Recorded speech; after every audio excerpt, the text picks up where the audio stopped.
الرحیم سورۃ الفرقان۔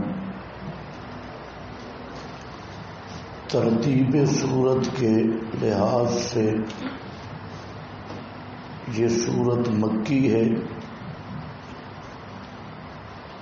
اور سورہ یاسین کے بعد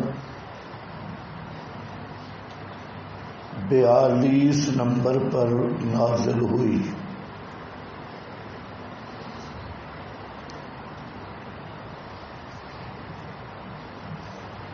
ربط معنوی،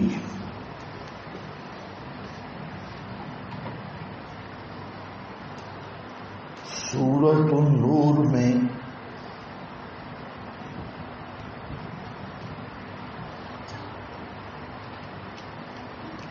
اللہ نور السماوات کا ذکر تھا،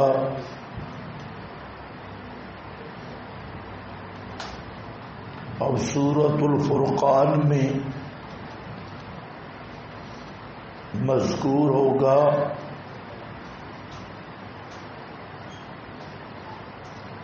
کہ اللہ تعالی نے نور توحید کو واضح کرنے کے لیے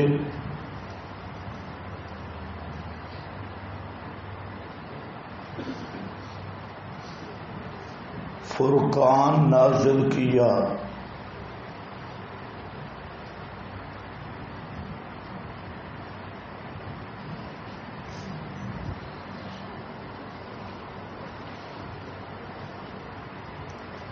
روابط معنویہ،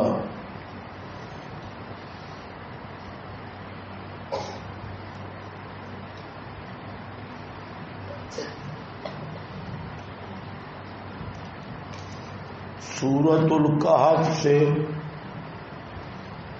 سورہ نور کے آخر تک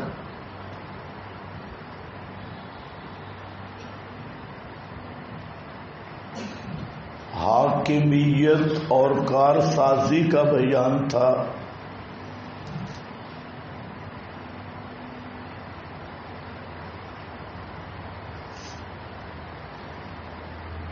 اب سورۃ الفرقان میں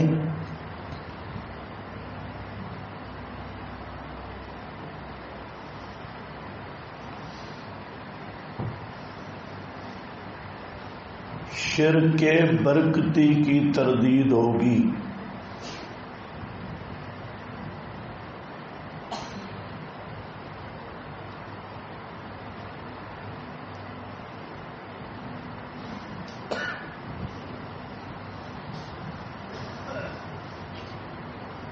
نمبر 2،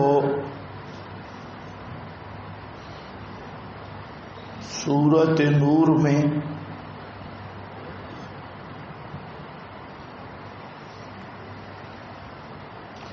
فحاشی کی تردید،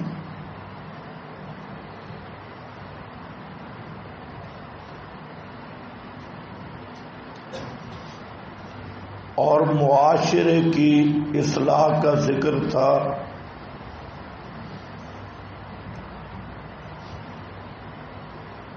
سورہ الفرقان میں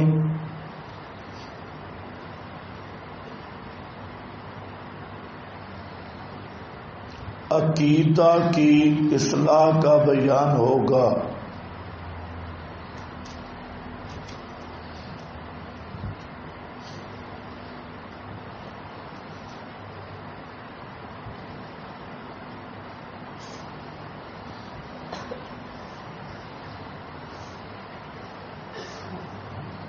نمبر 3،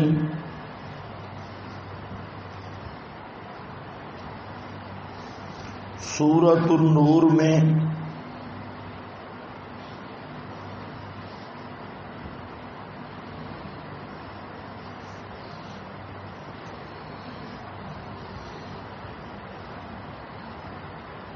دجالی تہذیب پر رد تھا۔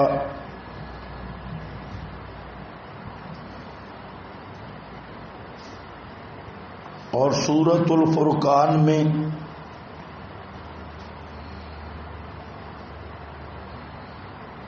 دجالی عقائد پر رد ہوگا۔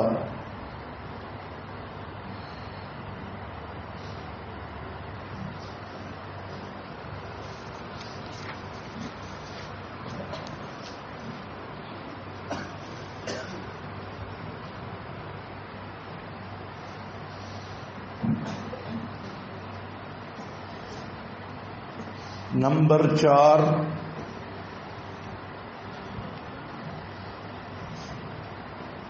سورۃ نور میں اوصاف بد کا ذکر تھا،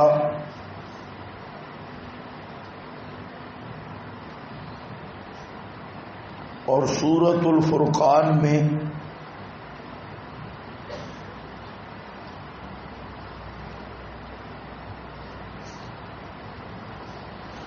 ان لوگوں کے انعام کا ذکر ہے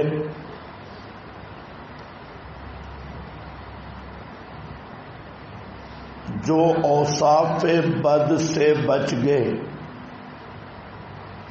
آیت نمبر 75۔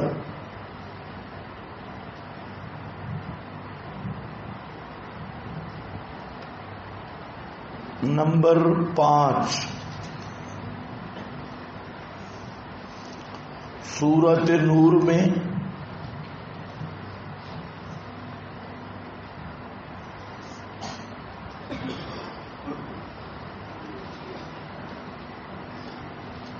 باعث برکت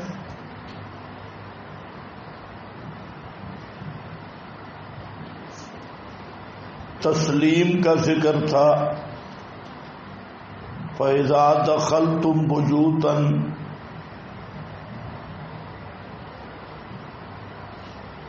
آیت 61، اور سورہ فرقان میں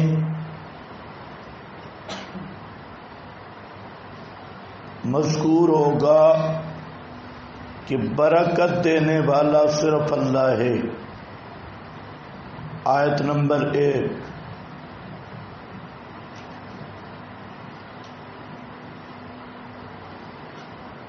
نمبر 6، سورۃ الفرقان میں اور سورۃ النور میں مشرکین کے حبط اعمال کی مثال ذکر کی گئی۔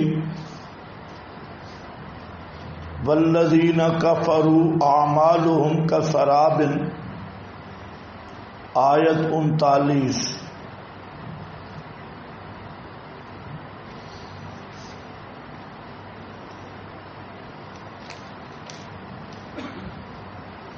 اور سورہ فرقان میں بطور ترقی کے فرمایا فَجَعَلْنَاهُ هَبَاءً مَنْثُورًا، آیت 23، کہ ہم انہیں راکھ بنا دیں گے۔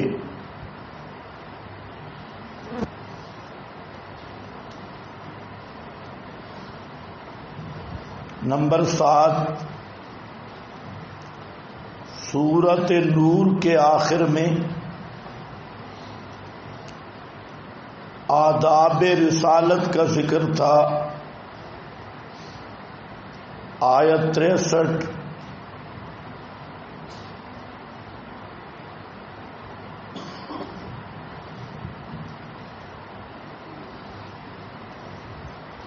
اور فرقان میں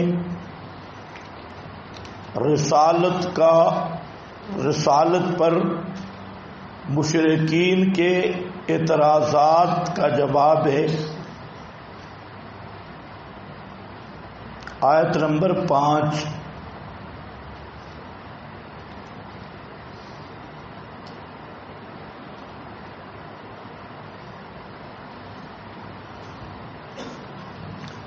دعوی سورت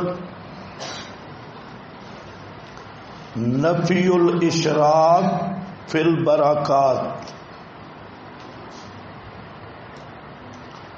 نفی الاشراک فی البرکات۔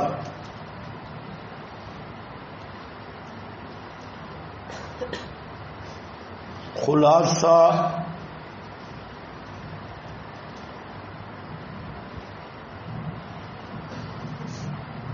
تین مرتبہ دعویٰ کا ذکر ہوگا،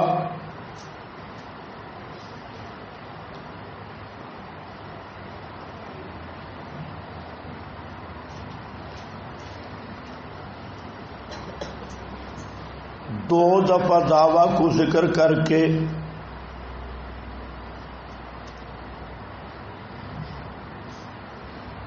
دلائل سے ثابت کیا گیا کہ دنیاوی برکات دینے والا صرف اللہ ہے،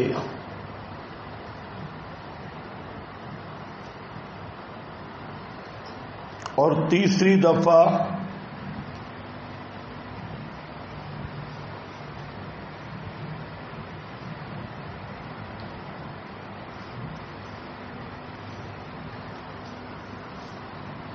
دعویٰ ذکر کر کے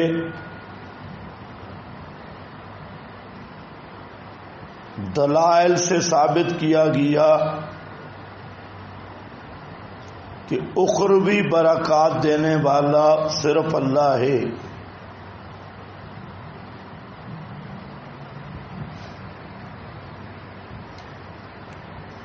دعوی تبارک پر 13 دلائل عقلیہ، 7 دلائل نقلیہ،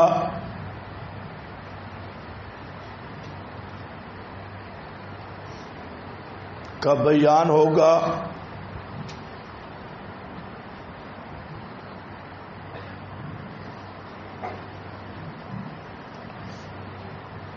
آخر میں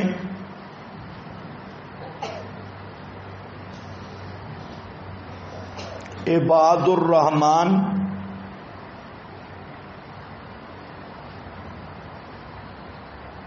اور عباد الشیطان کا فرق بیان ہوگا، یعنی الفرقان بین اولیاء الرحمن و اولیاء الشیطان۔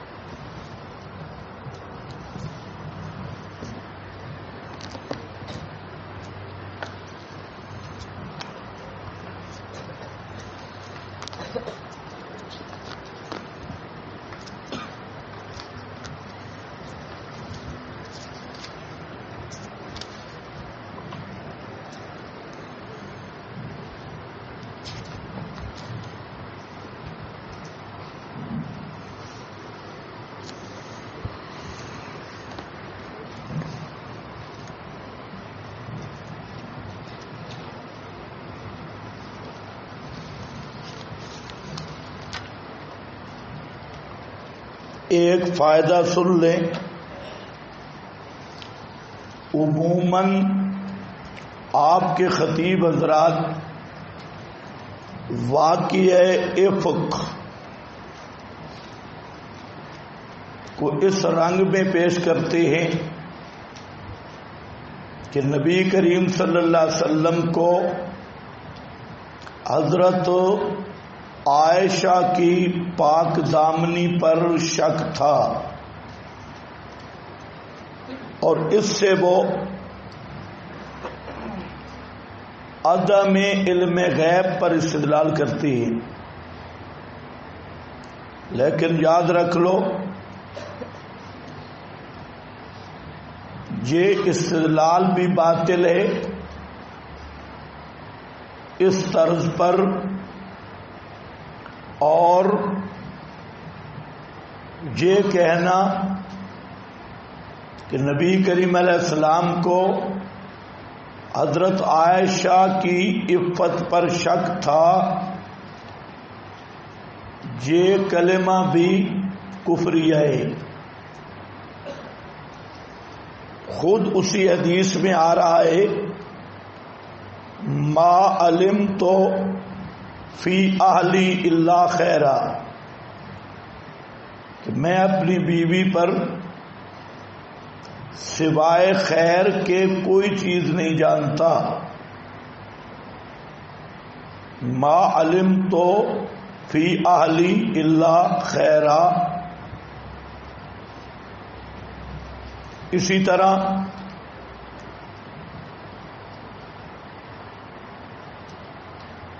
دوسرے صحابہ سے جب مشورہ ہوا اور یہ مشورہ منافقین کے پراپیگنڈے کے خلاف تھا، تو بعض نے یہ عرض کی کہ آپ کے وجود پر مکھی نہیں بیٹھ سکتی،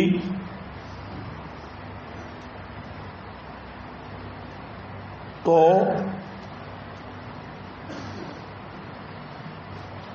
غلط کار عورت آپ کے عقد میں اللہ کیسے جمع کر سکتا ہے؟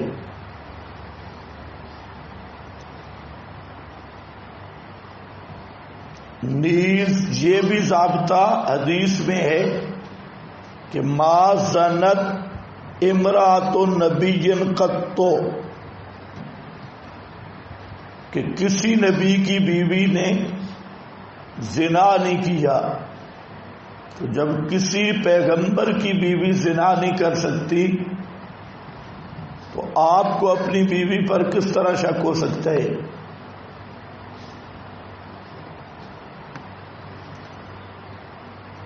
تو ان قرائن اور اعتماد پر آپ کا حسن ظن تھا حضرت عائشہ کے ساتھ، جہاں ظن بھی یقین کے قریب ہے. حسن ظن البتہ پوری صورتحال وہی سے منکشف ہوئی، لیکن اس کو یہ رنگ دینا کہ آپ کو علم نہیں تھا، یعنی متردد تھے کہ پتہ نہیں یہ کام ہوا یا نہیں،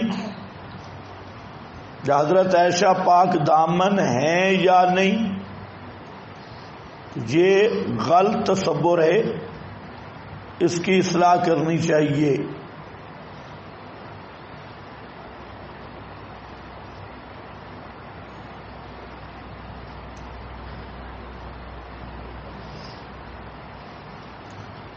علم الغیب کا استدلال تو اس حدیث کی کئی کڑیوں سے ہے. ایک تو جی پھر میرا خیال ہے بٹن ہلا دیے اس کے، یار جو بٹن وہ بتا کے جاتا ہے اس کو چھیڑا کرو، سارے نہ چھیڑا کرو. لاؤڈ سپیکر میں گڑبڑ نہیں، چلانے والوں میں گڑبڑ ہے، سارے بٹن کھول دیتے ہو. جو بٹن وہ بتا کے گیا وہی کھولو، اب خراب کر دیا بالکل.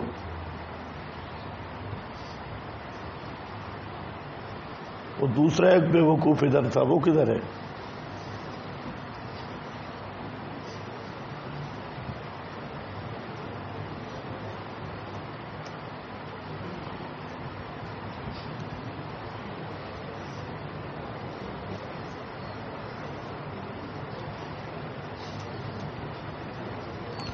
اسی حدیث میں ہودج بلکہ اس سے بھی ہار کا گم ہونا، سفر پہ جاتے ہوئے بھی ہار گم ہوا اور سب صحابہ کا تلاش کرنا اور پھر اونٹ کے نیچے سے ہار کا نکلنا، صحابہ کا ہودج اٹھا کر اونٹ پر رکھنا اور نبی پاک صلی اللہ علیہ وسلم اور صحابہ کو حضرت عائشہ کی ہودج میں موجودگی کا علم نہ ہونا،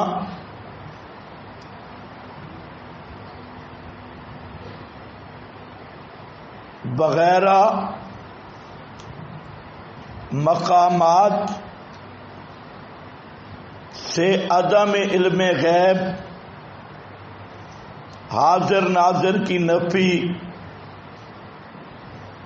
بصارت ما فوق الاسباب کی نفی،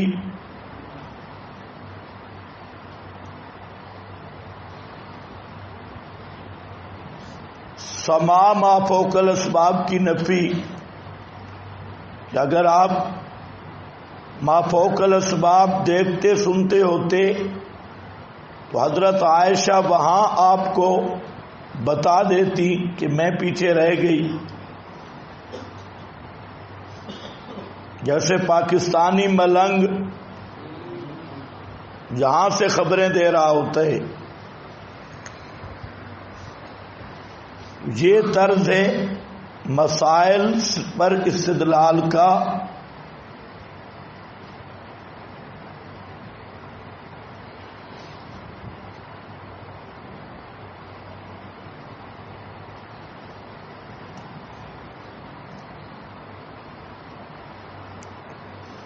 نہ کہ وہ خطیبانہ جہالت.